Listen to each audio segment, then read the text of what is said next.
All right, everyone. Hello. Welcome to today's webinar, Lead Tracking Attribution and Reporting for 2022. I'm Heather Frederick, your webinar host from Main Street ROI. For today's webinar, we're excited to welcome Adriel Michaud, VP of Marketing and Sales at ActiveDEMAND. This presentation will be about 40 to 45 minutes so that we can leave plenty of time at the end to do a live Q&A session.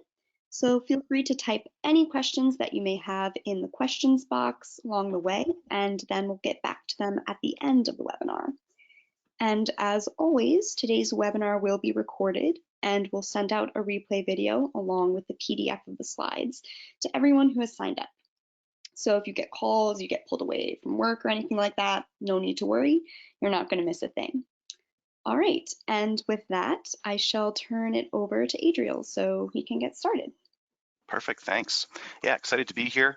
And that question thing, so I'm 3 cups of coffee in this morning already. So if I talk too fast or anything like that, just let us know in the comments or ask any questions on the side there. Just a little bit about myself. I went agency side for about 9 years. Worked with an agency that was 25 to 30 people. But really, I've been using marketing automation since about 2006. I kind of stumbled into it.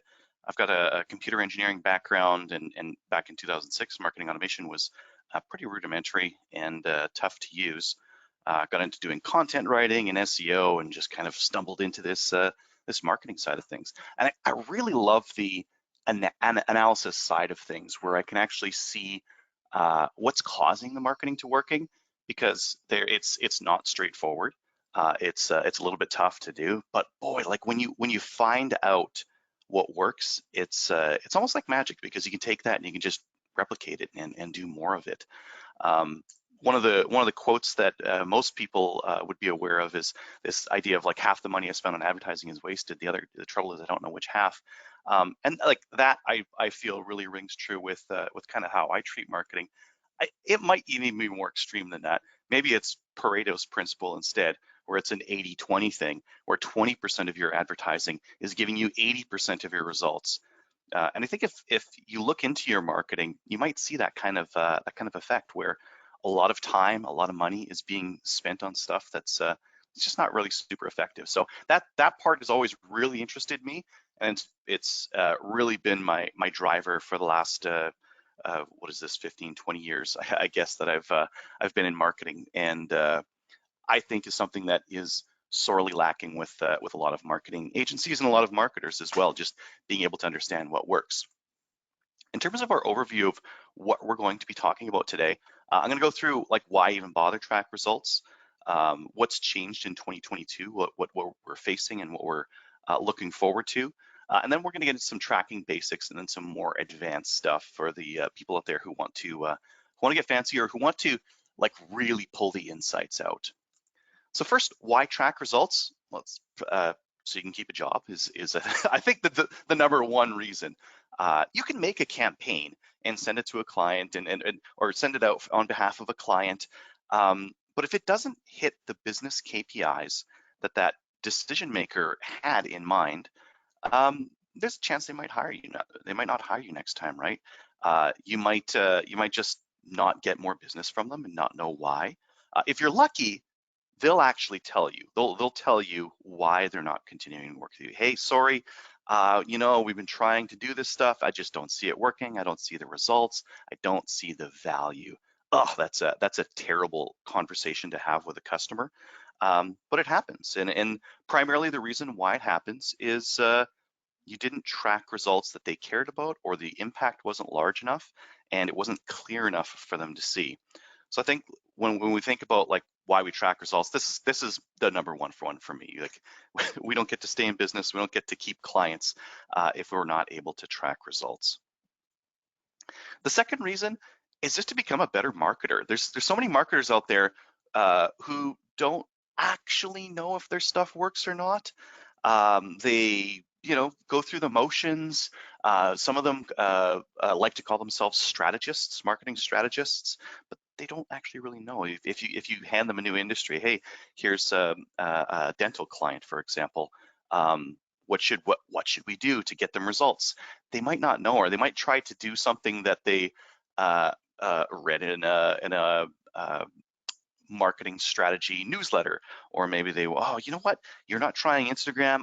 Instagram worked really well for me for this other client. Let's try it with you guys. But a lot of times that stuff doesn't work. If you don't know what works, you end up kind of flailing. And every marketer's been there. You've been there with a client where everything you try just doesn't seem to stick, doesn't seem to get results. Knowing what drives results is more fulfilling. I don't like doing marketing, and I don't get up in the morning to go to work and write blog posts that no one's going to read, that isn't going to drive any leads, that isn't going to drive business. I really get fulfillment from when I know that what I'm doing is having an impact, is improving people's lives, improving the business, and I just can't do it if I don't know I'm having that impact. And conversely, if I know I'm having impact, I'll work 12-hour days doing that thing. Oh, those blog posts are turning into leads? Oh, well, let me crank out another 6 of those things, and I'm just gonna sit down and just grind them out. And it really pumps me up because I know that my work is having an impact. And I think a lot of marketers out there are starved for knowing whether their stuff is working or not. And kind of a third point here on why we'd want to do this is to get more clients, get new clients. And really the place that this can help is in standing out with your pitch when you're pitching to those clients. I assume everyone who's on the webinar today knows how to do a nice creative pitch deck or some other creative way of pitching to a new client. But keep in mind, you're competing with other marketing agencies. When you pitch that client and they're doing a bake-off and you're one of 3 people that's pitching to them that day, they're creative too. They're creative. They have great decks. They have good insights. You have to look for a way of differentiating yourself from them when you pitch to them. This is true for account managers or salespeople, anyone who's really pitching a client. Strategists have to pitch clients. Even marketing specialists, if you have to meet with a client and go over something that you want them to do, being able to talk like this is a huge differentiator. So the example I have here, like if you're able to talk about things that matter to the client, like notice here, we're not talking about click-through rate, we're not talking about clicks, we're not talking about bounce rate. No, we're talking about metrics that the client cares about: occupancy rate, increased length of stay. Now, in senior living, boy, those are very interesting. And for a marketer to know how they influence that, that would be a differentiator. If you pitch to an end client and you could say that kind of a thing, you would have that client, even if you cost more than your competitors, even if your presentation wasn't quite as polished. If you have the mustard to show what you can do, that's very different. Let's talk a little bit about what's changed in 2022, because some of these things have been a slow burn, kind of coming along, while others are a little bit more sudden. And I'm sure some of these you'll see. One of the things that's changed is client expectations. In the past, a lot of clients were just happy to see their name in lights. You put their name out there. If they can Google for a specific phrase and they can see their own ad showing up, they're doing their job. Okay, yeah, I can see my name. It's showing up on a keyword that no one searches, but don't worry about that. The CEO searched for that search phrase, and therefore we're doing our job.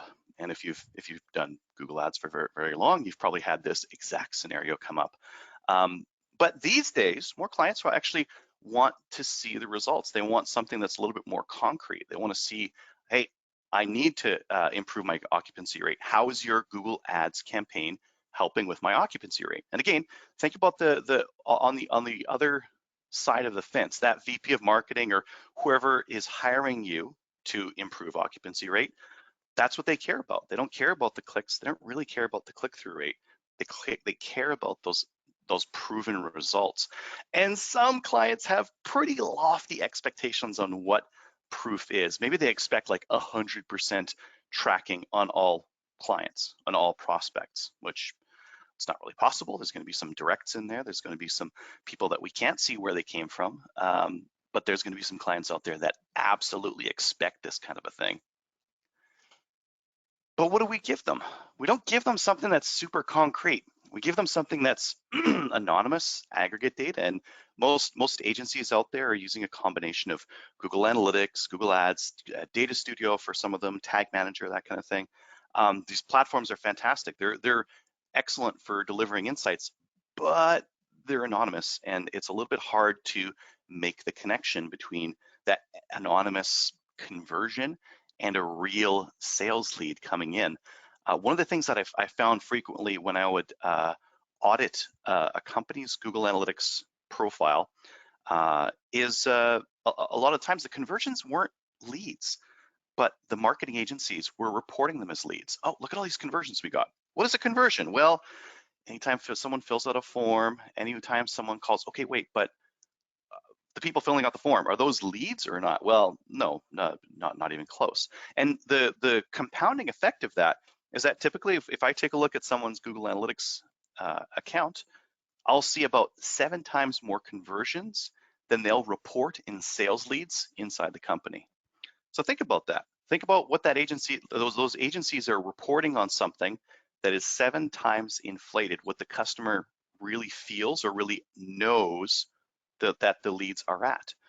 This, of course, this depends on how good your filtering is, how good your Google Analytics setup is. But I'm just talking about typical, what I would typically see. And the difficulty here is that because it's anonymous, we don't get to see like names. We don't get to see the people that are converting and who they are. So it can make it easy to hand wave away. Oh yeah, 20 conversions this month. I don't think those actually came from you, or I don't think those are actually any good. The salespeople say that all the leads suck, and without being able to like follow the bouncing ball much further than the website or the conversion, we don't get to see whether it was good or not. We don't get to call the customer on whether it was good. And the big change, the massive change, if you're a webmaster, you've probably been getting the emails from Google, and if you have multiple Google Analytics profiles, you're probably getting a bunch of emails about how Google Analytics Universal is going away. And by next year, July next year, GA4 is it. Your Universal property won't take any more new hits, which kind of a pain in the butt. I mean, if you're thinking about what we're going to have to do there, we're going to have conversions in 2 different properties that we're going to have to cross-check, unless Google like graces us with some sort of account migration or account data migration thing, but they haven't done that in the past, so that's going to be a pain in the butt. And then some of the other platforms and technologies out there are also causing this assault on tracking performance. Apple continues to continue its assault, and notably this year and last year, a lot of advertisers found a drastic reduction in performance from Facebook campaigns because they lost the ability to retarget in some instances and use some of the fantastic tools that Facebook had in it. So this stuff is getting more complicated. And the other thing that's happening at the same time is the ad platforms are getting more complex, more automated, and harder to control, harder to see what they're doing or why they're doing what they're doing. You could look at Google Ads and the way that they're encouraging more dynamic content and more dynamic ads. The controls over bidding are getting more complex, and a lot of this stuff makes it hard to track and hard to understand why it's doing what it's doing and reinforce the positive behaviors. So we really do need to get fantastic conversions and really lock them down and be able to get them into these ad platforms. And by the way, some of you might be, oh, we're going cookieless with GA4. They're putting another technology in that does essentially the same thing. They're going to be using a little bit more sampling, a little bit more aggregate reporting and that kind of a thing, but tracking is still not going away despite that. So let's talk about some basics. I'm going to start really basic here because I just read a report from one of our customers last week that was, I would say, worse than even this basics one that I would recommend for a brand awareness campaign. So if you do a brand awareness campaign, you don't expect a direct response, you're just trying to influence prospects, I'd say there's a couple of real basic things that need to go into those brand awareness campaigns. Reach and frequency, yeah, of course, at the basic. The report I looked at did not have reach and frequency. Ugh. So reach, how many people did we hit? Frequency, how many times did we hit them? It's important to know those two, because if you just report on here's how many views, wait, did you, okay, 1,000 views, but 100 people got it 10 times? Oh man, why'd you hit them so often? I just wanted them to get hit like 2 or 3 times, right? So it's an important stat to include. And then the context. So a lot of this is not really quantitative, it's more qualitative. They saw this is the kind of people that got the advertisement. This was the advertisement. And then if you can, what was the response rate to it? What was the view rate? How does that compare to typical video campaigns that we do? Is it higher, lower? Did they like it? Did they view the thing? Did they hit the skip ad as soon as they possibly could? What was the mouse over? Something, some way of measuring responses. And the quality of being able to measure that response varies based on the ad platform. But having something in here really, it was better than nothing, right? Just being able to understand whether it had some sort of impact. Because again, brand awareness reporting is tough. It's tough to know whether your money is spent well, unless you're a massive company and you can do polling of your audience to understand like brand top of mind and that kind of a thing on an ongoing basis. So for most agencies out there, they're not going to do that kind of thing. They're going to use this kind of a thing to understand whether the brand campaign had any impact or not. Really, what we really want to do, we want to get something that has business KPIs in it. With a lot of your clients, if you're an agency, you're going to have to build a measurement plan. And these are boring, but like, oh, it helps so much. If this is a part of your process, if you can process this, get a spreadsheet, put all the things in there, it's going to make it a lot easier. Google Analytics has like a recommendation on a measurement plan that you can set up. And if you set something up that's similar to that, it goes a really long way. And really, yeah, if you're dealing with an e-commerce customer, this is going to be super easy because there's revenue in there. But even for most of your customers, it's going to be leads. You think about your typical agency customer, whether it be self-storage or whether it be a real estate developer or what have you, the sales leads are really going to be the business KPI that your agency is pushing for, again, depending on what your agency specializes in. So leads, how do we measure that? Well, there's a bunch of different ways that leads come in. I would encourage you, not enough marketers talk to sales. I would encourage you to say, hey, okay, yeah, we're gonna do this thing, we're gonna build this plan. Can I talk to a salesperson? And then talk to that salesperson, ask them about their pipeline, and then ask for each of the people in the pipeline, how'd that person come in? And you'll find some really weird stuff. You'll find, oh, they walked in off the street, they saw the sign, they called, oh, this is a referral. And you'll get a much better measurement plan, a more complete measurement plan than if you were to just dive into Google Analytics and try to see how conversions were coming in, because it might not tell you the whole truth. But long and short of it, for most customers, the meat and potatoes of measurement is phone calls and website form fills. If your client is advanced enough, you might have online chat or appointments or some other KPIs in there that will be like a solid business KPI. But those are kind of the basics. And really, if you can, revenue is fantastic as well, because that's taking it beyond just leads, and it's kind of combining in the lead quality as well. Maybe my advertising brings in lots of leads, but none of them convert, right? So revenue if you can. What if your customer has all the business that they need? Well, they're probably hiring you for something else, maybe job applicants or hiring rates. Especially right now in some industries, they don't need more business. They need more people to act on it. So that's where we see lots of these clients. Okay, well, just put a pause on the Google ad campaign. We don't need any more leads. We got too much business. Can you help us hire more people? We need to hire more. We need to hire more like skilled people. How can your marketing agency help with that? So again, that's something that we need to look at, and that's something that we need to measure. And then beyond that, client retention, upsell, average basket size. There's also sorts of interesting things that are business KPIs that you may not be aware of unless you talk to your stakeholders and find out what their business KPIs are. So start with those, because this really, if you are goal oriented and you align your goals with your client, you can really do no wrong.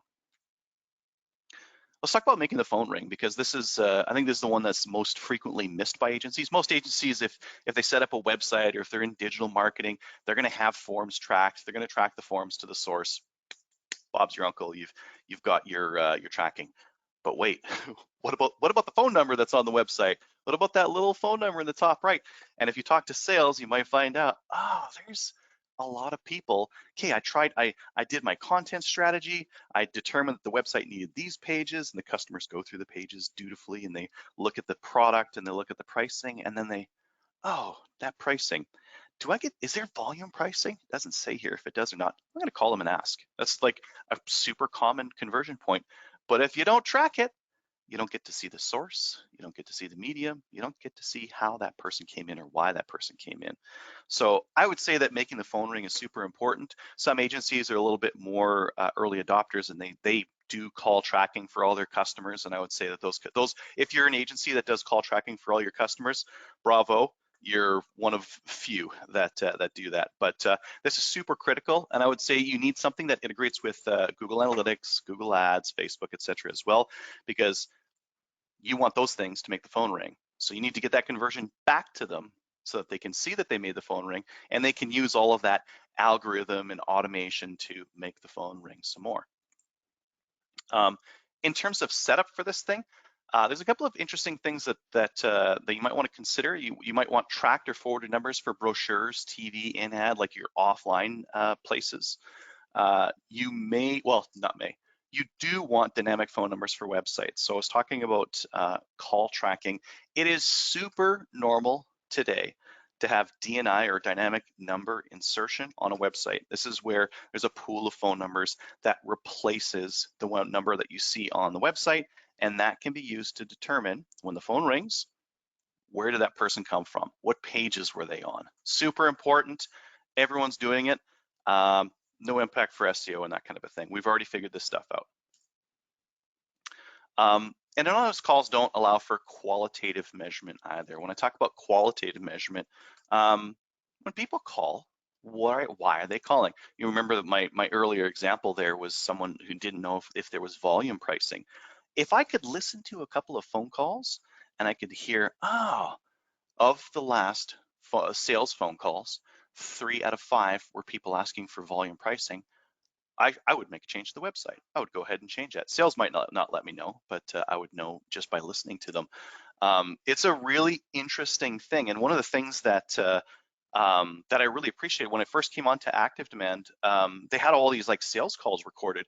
I thought I knew what people were going to want because I've got lots of experience in marketing, and some of the things that I thought were true, some of them weren't. Some of the things that people asked for blew me away, or some of the things that I kind of wrote off as like, no one will be interested in that.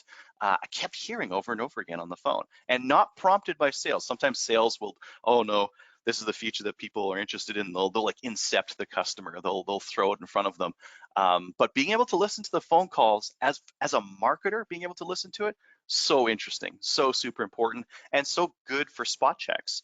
I've got a Google Ads campaign. It's generating phone calls. Are those phone calls any good? Listen to a couple of calls, and if they're coming up on a silver platter, yeah, I'm ready. I want a quote. Oh boy, that's fantastic. Those leads are high quality, and I can prove it to my customer by giving them the access to the recording as well. Hey, listen to this call. So I have this Google Ads campaign. This person came in, listen to this call. The customer asks for a quote. They want to know the price because they've already predetermined that you meet the criteria. Isn't that good? Isn't that a good lead? That makes a very compelling story for a client, very easy to understand one as well.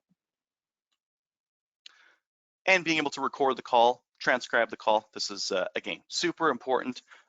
Fantastic for insights, just unbelievably good for insights and qualifying what kind of calls are coming in. Next one here, email tracking. Now, pretty much everyone out there, oh yeah, of course, our email platform tracks it automatically. The days of manually putting in like the Google Analytics URL identifiers, UTM campaign, UTM source, blah, blah, blah, all that stuff. Those days are over. Now we always use email platforms. Can you get that with the lead? Because I think that one of the interesting things that you get of email tracking is getting that information over to sales when that lead converts. So if that person ends up converting on a form, it's nice to tell sales, hey, this person came from this campaign. They clicked around on these pages on the website. and then they converted. And you need those systems talking to each other in order to do that. So this is just some basic stuff. Let's look at some advanced tracking at what fewer agencies out there are doing, because it's hard. When we talk about like how we get into an account and what we can see, a lot of the stuff that we do in terms of research or in terms of metadata, it's speculative. These are for target accounts. This kind of information is typically not great, but it's all we can get. Some of the systems that these show up in would be like marketing automation platforms, CRM, or in research spreadsheets, slide decks, reports, and that kind of a thing. Behavioral data, if we can actually see what they're doing or how they're responding, okay, we see a little bit more. Sometimes we get these out of ad platforms, primarily with our agencies that we're talking about. Sometimes out of social programs we can get these, or ERP. Out of the opportunity, out of the actual direct interaction, we've got a lead out of them. Now we're talking. This is really the point of conversion, the point where people have turned into a new customer. And I would say that this is the point of best data. There's a couple of different systems that we'd pull this out of. The CRM is going to be the best source of data on this, but it may not have all of the information. And we'll need to pull those. We can use insights that we gain from these to pull back up to the top. So an example I like to use is a good brand awareness campaign will still generate a few leads. So if you do that big TV buy or that big radio buy, and yeah, a couple of customers came in, they said they heard it or they said they saw it, that's indication that that brand campaign, which is largely in the speculative realm, is working, because you can see it in the direct interaction data. So I like to use my learnings that I get from those factual systems to influence how I do marketing at the higher levels. So when we come down to this, kind of one of the things that I guess is a primary problem is that we just need one source of truth. We need one platform that can track all of these users and track conversions and connect them to everything. And realistically, conversions have to be deduplicated or deduped. A prospect who fills in a form and then calls, it's not two leads. And unfortunately, a lot of agencies report it as such because it shows up as two conversions inside Google Analytics.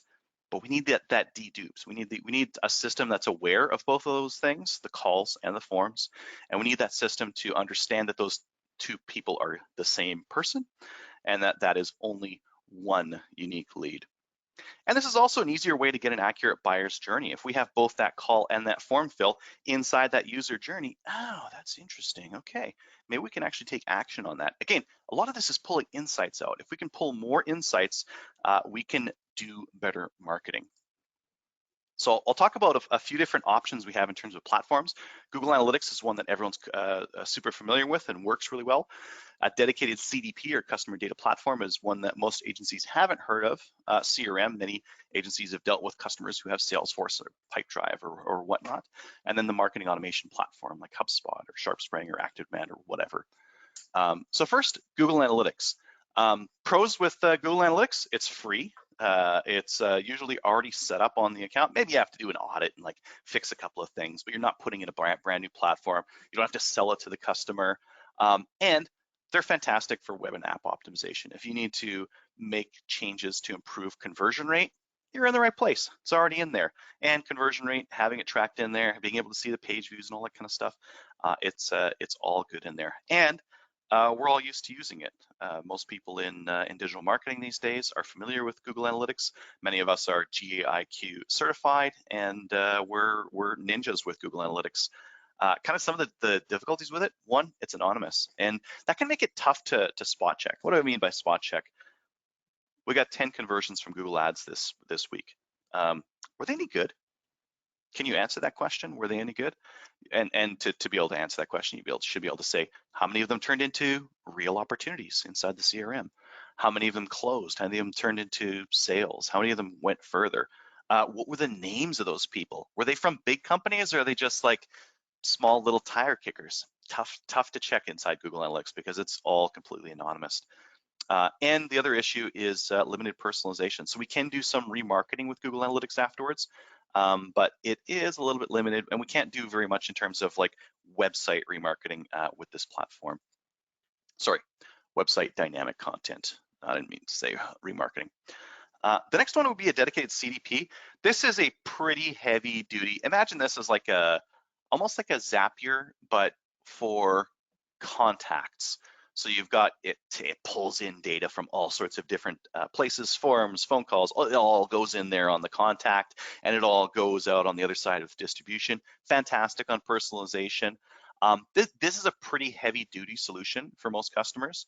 And most of these platforms don't take action on their own. So what I mean by that is someone comes in with a form fill, they're not really built to like automatically email or do things with it. They rely on other systems to do the work for them. A CRM, a CRM, if you're talking about tracking customers, yes, absolutely. CRMs are the way to go. If you're talking about tracking prospects that aren't ready to talk to sales, it can get really messy. And plenty of customers have run into this. They take a form and they're like, oh, I want everyone who fills out this form to show up as a lead in my CRM. Hey, perfect, sounds great. You do it. What's the first thing that happens after that? Give it about a week. I'm getting all this garbage in my CRM. I'm getting all these people. These aren't leads, and they're filling out these forms, and now it's jamming it straight into my CRM. It's getting cluttered up. My salespeople are complaining that it's getting so messy. That's part of the CRM clutter. The other thing that can happen is in activities. If you start logging all this user behavior data to a CRM activity timeline, sales is gonna get cheesed because you're gonna end up cluttering up what they can see. Putting in like website visits and that kind of a thing inside the CRM isn't always the best thing to do. And then in integrations, CRMs out there have really, really good integrations with accounting platforms and even like digital ad platforms and that kind of a thing, but they don't automate a lot. They don't automate the marketing side a lot. They're fantastic for the sales side. They're fantastic for the business side. They don't have the best automation on the marketing side of things. For that, you need something that's purpose-built, so a marketing automation platform. Something that has the advantage with marketing automation platform, they have more built-in collection points. So website visits, form fills, phone calls, they're all going to be native to the platform. They're not integrating in. Because they're native to the platform, they can get better tracking and better deduplication. So if I have like, I don't know, an email open from my email platform, it might be tough for me to correlate that with the someone who randomly visited my website who has an IP of X, Y, and Z, but clicked on that email, and I might not be able to connect those two things. Marketing automation platforms, because they have that all built in native, they're just better at tracking that kind of stuff and deduping the contacts. And then once you have those signals, there's just more actions possible because they have those automation workflows in there. It's more possible to do more things afterwards. So someone comes in and fills out a form or does something, I can then take action by sending them an email, doing something on social advertising with them, calling them, texting them, etc. The downside to all of this, gets sophisticated. There's lots of options to configure. There's lots of, because these are like Swiss Army knives, I need to know when to use the wine. Most people know how to use the wine bottle opener on the Swiss Army knife, but very few people know how to use that all and what it's for. But boy, it's handy when when you need to use it. So these are quite complicated. I would say, like from my experience though, this is what more marketing agencies need and more end clients need. More end clients need a marketing automation platform, but they're not sophisticated enough to do it on their own. This is just like the problem we had for anyone who was around 10 years ago.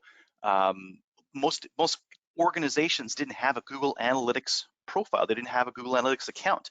So if you're an agency and you came in and you built a website for a client, you had to set it up for them because they didn't know how to do it. And now, fast forward to today, of course, these organizations have Google Analytics. And of course, if you get a new client on, they probably have a Google Analytics account. Maybe it's not set up quite the way you like it, but they'll have one. I think that we're in a similar place today with marketing automation. And I think marketing agencies are the right people to put these in place. because marketing agencies understand the technology, understand the tracking, understand the benefits from it, and can deploy it for customers in a meaningful way. So something to think about if it's not something that you're deploying just yet. Because really, one of the things you can pull out of this, if you can use marketing automation, you can track all of these things. You can do your aggregate reporting, your monthly reporting that says, here's how much we spent on Google Ads for you. Here's how many leads we think we got for you. But you can also do things like this. This is a lead story. This one's done up in a template, but it doesn't have to be in a template. It could be in something, it could just be in text if you really want to. But having a template like this is kind of nice to look at. Imagine if in your monthly report, you're meeting with your client monthly, yeah, you're going over the numbers and that kind of thing, and you pulled up something like this. Hey, client, here's Jennifer Smith. She clicked on the Google ad campaign for the spring 2022 promo, landed on that marketing trends landing page. I think we need to do some more work on that page. It seems super important. They filled in the request a quote and they posted a new deal. And the customer, if they have their ear to the ground, they might have heard of Jennifer. Oh, Jennifer, yeah. She's from agency design. Yeah, I saw her come into the office to do a initial meeting with us. Oh, okay, yeah, we have this airport website redesign deal with it, and I think we're going to win it. It's $70,000. Now, think about the difference between that kind of a conversation and typically what you're talking about with your monthly reports, where you're going through maybe some boring stuff, maybe some ranking reports, maybe some click reports, maybe here's how much this campaign spent, here's how much that campaign spent, here's what pages people went to. And think about this conversation. Here's Jennifer Smith, here's how she used the website. It's just more real, it's just more concrete. And I think that if you take away anything from today, this kind of reporting, throwing one of these in every once in a while with a monthly report, it makes it so much easier for clients to understand that you are having an impact. Your agency is having an impact. They can't hand wave away this. This isn't like, oh, I don't think those leads are any good. No, was Jennifer Smith good? Yes, of course my agency is having an impact. And this can do wonders. I have a personal story. I was doing some marketing with a construction company as part of the agency I was with, and we got them $5 million in deals one month. $5 million. And this is like, it's construction, so they're dealing with bigger projects, right? But imagine if you were able to say that, hey, you know that $2,000 a month Google ad campaign that we're running, that's what brought in that $5 million project. Does the client have to wonder if your marketing is working, if it's worth working with your agency? Not for a while, because it's so easy to make the connection. So if you can make the connection, if you can build these little lead stories, and I would like cherry pick one good example per month of a good lead that came in, and use this lead to tell narrative around why you need them to do something, why you need more money for a Google ad campaign, why you need to work on that marketing trends landing page, and why it's so important. This is easy to understand, and this is something that clients are going to be able to look at and say, oh yes, I get how that works. Incidentally, if you're running a marketing automation platform, this is also why you want to integrate it with your client CRM. Because if you're integrated with the client CRM, you can see what happens after the deal opens. If the deal closes, what the value was on it. You can get to true return on ad spend, true ROI, and oh boy, it's such a good place to be in if you can get there, because it makes it easier to keep the client on, and it makes it easier to help the client make better decisions. I think probably one of the things I hate about marketing for an agency is when clients do the wrong thing, they come to the wrong insight, and they want you to do dumb stuff that you know is not going to work. That's the most frustrating. And it doesn't have to be. If you show things like this to clients that make it easy to see what's working, it's easy for them to know, oh, I see, yeah, that work on that page, yeah, and that kind of yes, I understand. It's just easier for clients. I would really recommend you to try doing these once in a while in order to help the clients see what marketing is working. Finally, what's next? What do you got to do next after this? Well, we've just talked about tracking and getting insights. After this, after we gain some real insights into the buying process, we can understand how to accelerate the buying process.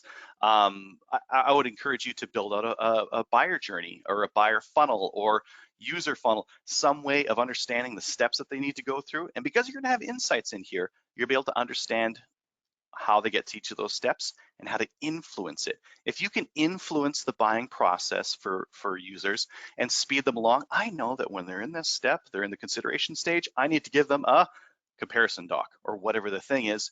You will be able to do something that other agencies can't. You'll be able to use strategic advertising and automation to accelerate the buyer's journey, to turn prospects into customers faster, and to influence those other business KPIs that I spoke of. So that's really where I would focus into. And again, it has to start here. You can't just throw strategic advertising at a customer and hope to pray that it's going to work.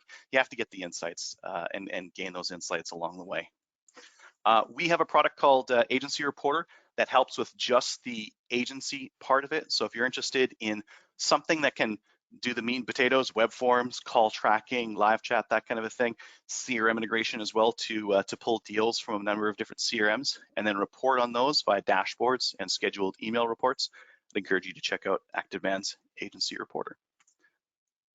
Finally, any questions?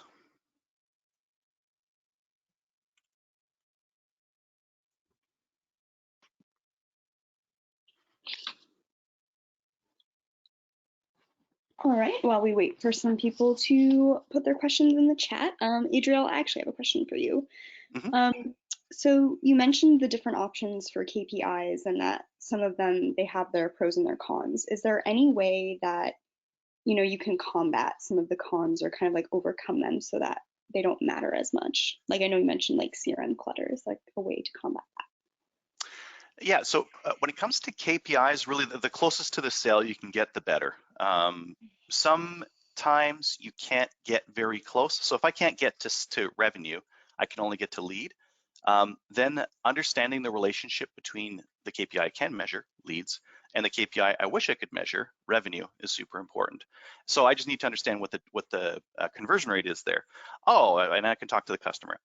10 leads turns into 2 sales. The sales are an average of $100 each. That gives me an average value per lead. Now I can talk about leads in terms of estimated revenue as well. So that's an important way of still delivering a KPI that's easy to understand for the client and still impactful.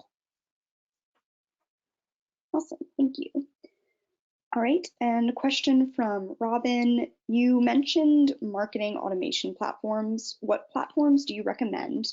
What works best for integrating with all the different platforms and tools? So the popular ones out there for agencies would be Hubspot, SharpSpring, and ActiveDEMAND is the company I'm with. We're focused on agencies as well.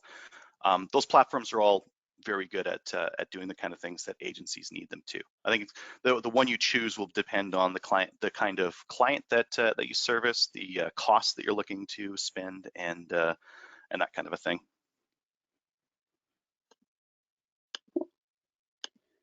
And you also mentioned other ways that you can help clients see how the marketing is actually like working and progressing. Are there any other like specific examples you could give to show that? To see that the marketing is working. Well, the 2 examples I gave in the presentation were call recordings. So if you can like pick a call recording out, like, hey, listen to this person who called in. They are off of a Google ad and they were looking for this thing over here. That's really interesting because that's like super real. If I can listen to a call recording and they say I want a quote and it came off a Google ad, I know your Google ads are working.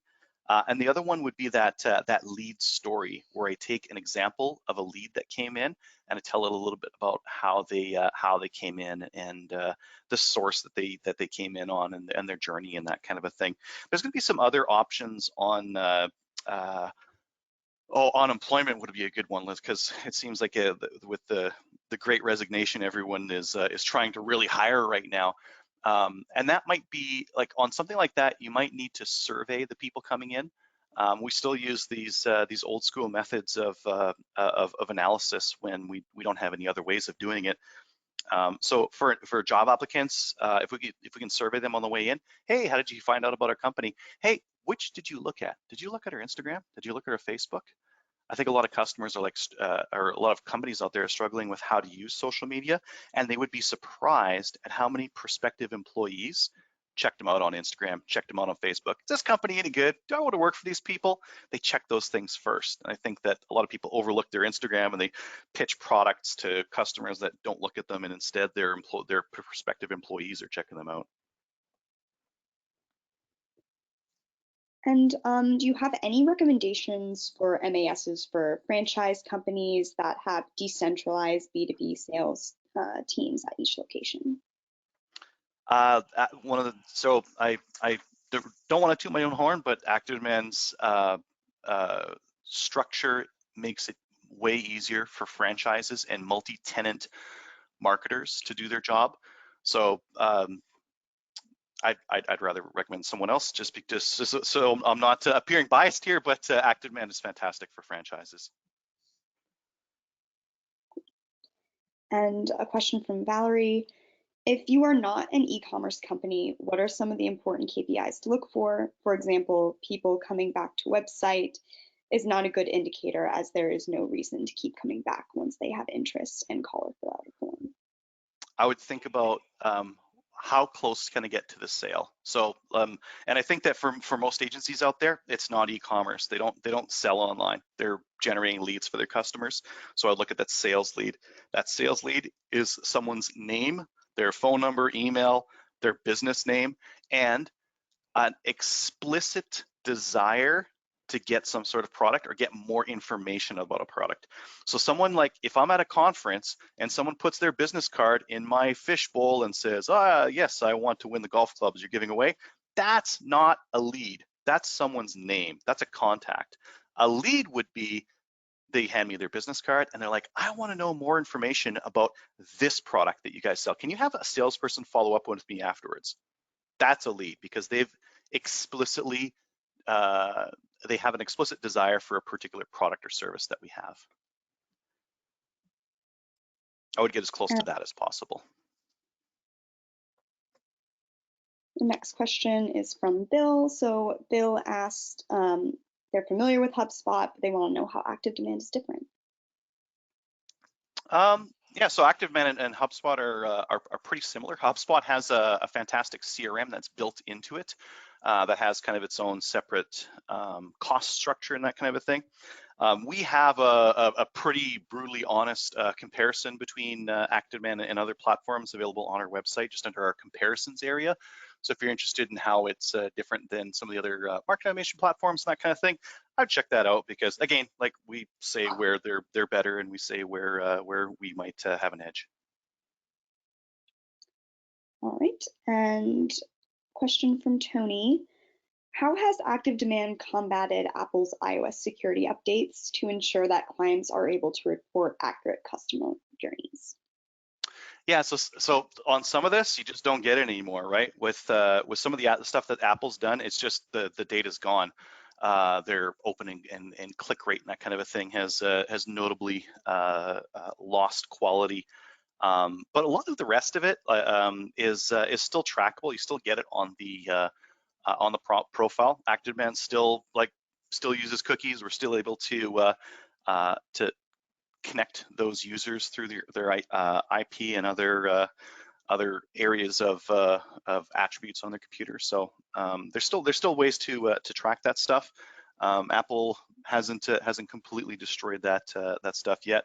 And I think it's just going to be hard to, like, the downside is that a lot of this stuff is just how to make this like more usable and more effective for customers. So it's really disappointing that they're going down this route, but you can understand why, right? Their competitors make money through advertising. They make money through devices. All right, I think that's about the time that we have left for today.